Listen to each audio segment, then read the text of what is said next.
В Якутске прошел первый международный конкурс «Женщина года-2014». Участие в нем приняли 12 конкурсанток. В их числе якутянки из Москвы и Соединенных Штатов, которые отправили свои видеовизитки через интернет. На грандиозном шоу красоты и таланта побывал наш корреспондент Рудольф Сахаров.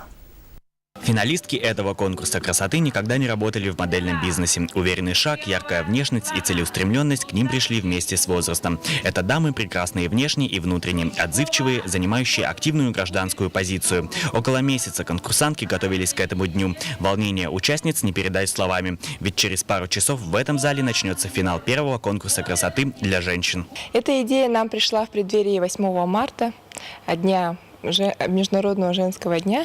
Мы решили организовать первый благотворительный конкурс именно для интересных, реализовавшихся женщин старше 35 лет. Чем же отличается проект «Женщина года» от остальных конкурсов красоты? Во-первых, он именно для женщин. Во-вторых, конкурс подразумевает обязательное участие конкурсанток в общественной деятельности.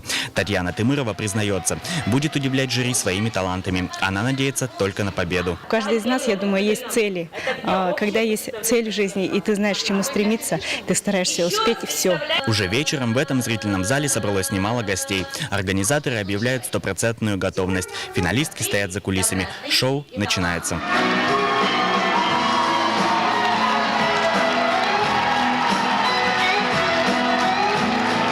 В течение 3 часов участницы меняют образы. Визитка, выход в деловом костюме и вечернем наряде. Интеллектуальный конкурс, конкурс талантов. Женщина года должна уметь все. С этим согласны и зрители. Я думаю, что она должна обладать, во-первых, такими качествами, как доброта, ответственность, обязательность и женственность. Смелая, добрая, нежная, красивая, умная.